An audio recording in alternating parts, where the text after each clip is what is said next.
So right now I'm kind of cleaning up all scar marks and leftover, what do you call it, the seam lines that's inside some of these parts before I begin priming. And some parts definitely need some work, specifically something like this. This is actually one of the shield parts that is the claw, that's hidden inside the shield. And this goes inside of it, but there's a very, very faint seam line there. So what I'm going to use a 1000 grit. I could have used a 400 grit, but this is a little too coarse and I don't want to damage the entire part. So I'm going to use 1000, which is a little bit more smoother. Try to get it right.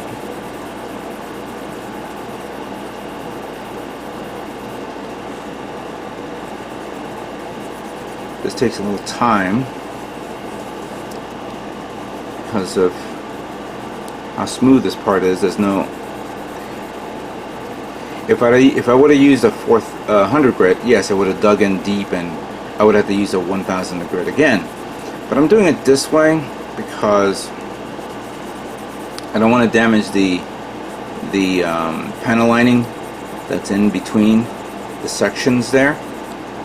And if I want to update this panel lining, you know, clean it up a bit, I'm going to use my scribing tool that I got recently and just dig in.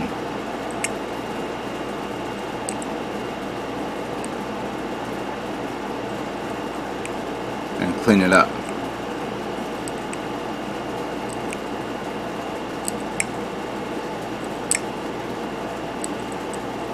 Go slow with this, of course. You don't want to go fast. I'm a bit hesitant on using a product like this and making my own scribing, but I'm going to test that out in certain kits so I can get more comfortable with it. But let me continue on cleaning this up. I already have this one done, as you can see, and it's ready to go. By the way, it is a little loud in here, and that's because you know, it's very hot. I have the AC on, and I finally got an AC in my room, so yeah. At least my room is nice and cool. So I just finished priming all my parts using Mr. Finishing Surface 1500 Gray. I actually finished up one bottle, and I just used a little bit from that bottle and put it on this airbrush right now. And I actually been priming the parts on my Facebook page so people can see. I mean, there's nothing new to see. I mean, you've seen people prime parts before. It's nothing, you know, nothing too crazy about it. You know, it's no weird science or anything like that. All you need to do is thin out the primer using my Mr. Color leveling thinner. Get a nice flow and just start painting your parts. But of course, a couple of things happen during the time of your airbrushing. One, you sometimes, and you're not going to see it here because I actually used a 3000 sanding sponge here. You'll see like a little crust of primer or something that's on it that the primer grabs, and you could probably wipe it off with your finger, but I wouldn't recommend doing so. So I'll use this to wipe it off and may smooth it out a bit. It's always good to smooth out what you prime, so make sure everything is all nice and neat. But these need to be re-sprayed upon again. I'm just double checking and rechecking each part to make sure that there's no imperfections on the part. So like this one's fine, except I see some parts here that needs to be reprimed, so it'll be redone again. I know there's a few parts here that I really need to sand down. I'm trying to get to that yet. Like, I believe it's right here. There are these two notches there. I don't know if you guys can see it. I'll zoom in. Right there. There's a notch there, and there's a notch there. It's barely noticeable, but and there's one notch here. I thought I cleaned it up, but sometimes it's hard to see. So I'm going to use this 400 sanding grit right now, and I'm going to just sand it out. If I have to remove the primer, that's fine, because at least now I know where I need to work with.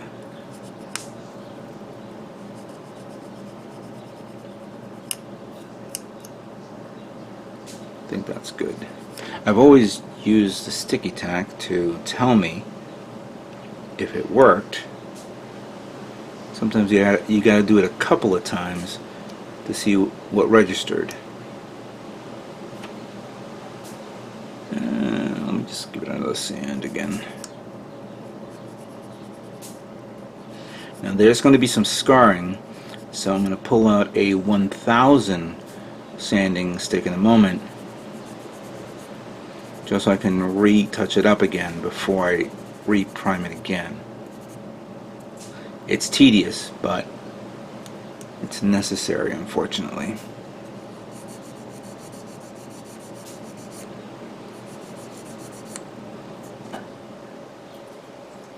Let me see if I get that.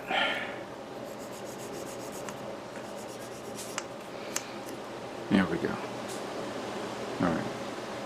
By the way, it's a bit windy here right now, or there's a bit of a storm happening at this moment, so if you hear that right now, it's because of that. I'll put that here because I'm going to re-sand it down again in a few moments with the 1000.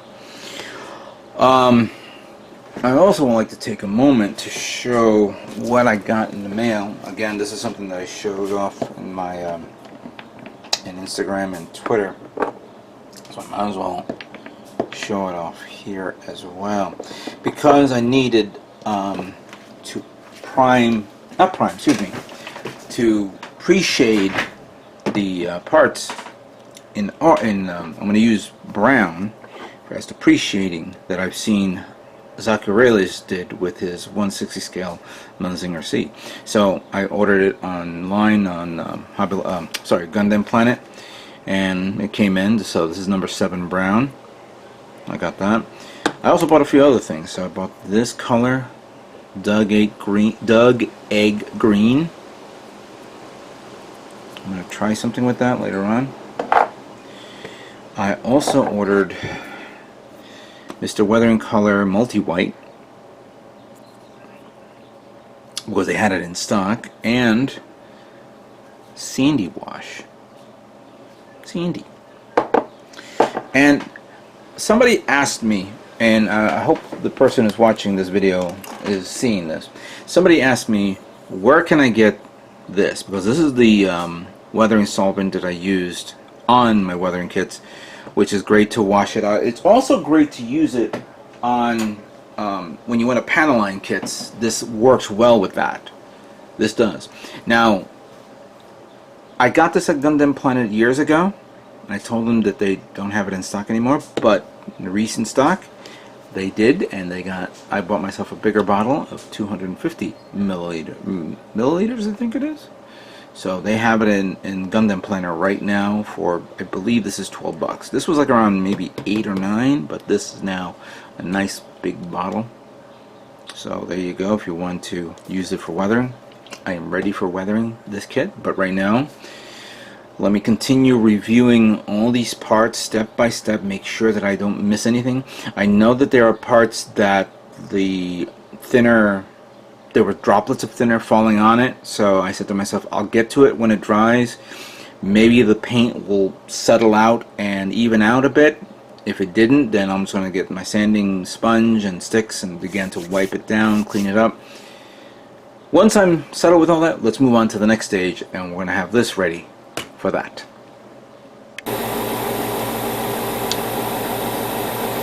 Now then, we are going to begin painting this kit, starting with the darker colors first. I think that working on the darker colors will probably be a lot quicker and easier to work with than the pre-shading and all that stuff, but I just want to get certain things out of the way. And for starters, I'm going to begin with the inner frame. Now, I've already showed off many variations of the colors that I was going to use.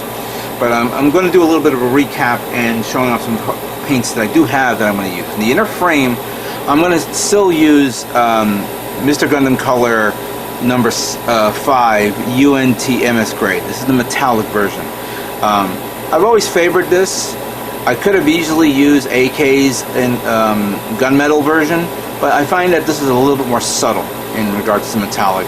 So this is good. We're going to be using that. Now, remember there were three types of grays in this kit. I'm going to be using, not this one, sorry. Actually, I think it's this one. Yes.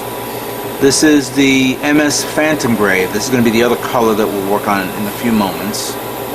And then for the really darker colors, I'm going to go with my tried and true Titan's Blue 1. I could have easily gone black, and I'm thinking I am going to go with black, but we'll discuss that later on. For now, let's just work with what we have in painting the inner frame parts. Just the parts that we definitely need to get out of the way.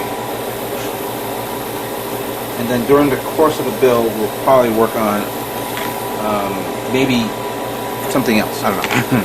I'm trying to say something, I completely lost my train of thought. So let me zoom in so you guys can see this. Yep, this is a good spot. And let us begin.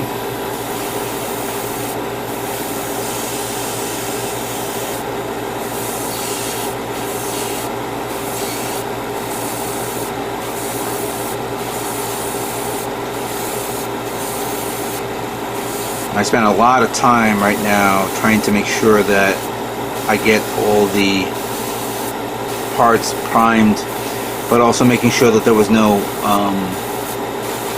overlapping of primer onto some parts where it bleeds out and creates a secondary layer, in which case, that's good. In which case you're going to have to I have to sand it down and repaint it. I'm bending this because I'm going to be doing that.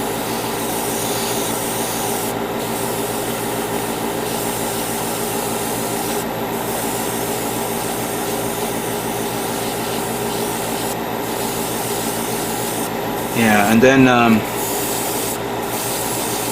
I had some issues where the primer was spitting out from my airbrush, and I didn't know if it was not properly thinned, or maybe it was too thin. And if it's too thin, usually it comes out too wet. So you got to be very careful what you do there.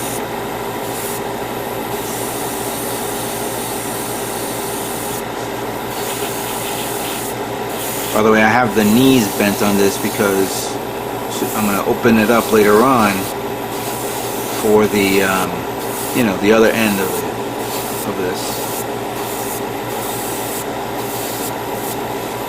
I'm not going to go too crazy on this because eventually I'm going to have to, expand it out. This one's already bent too, so I'm going to take care of that.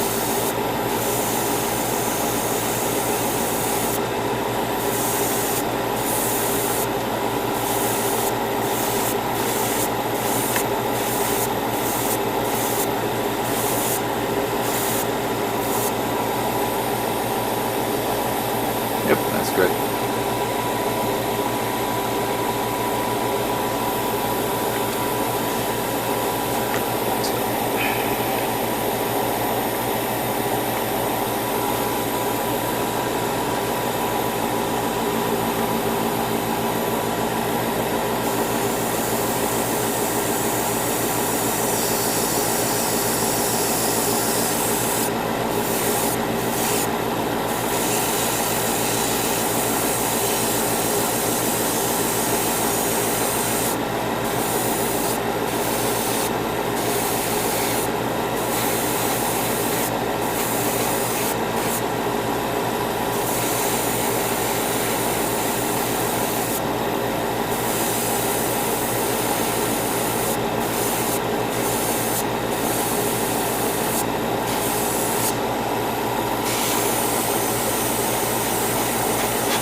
primer. This paint is going on nice and smooth.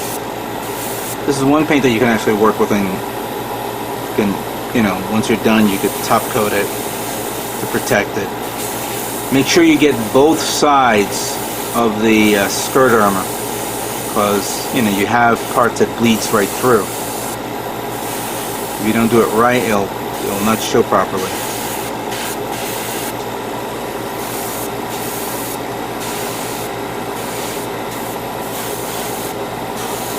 I may have to revisit some parts if I miss something.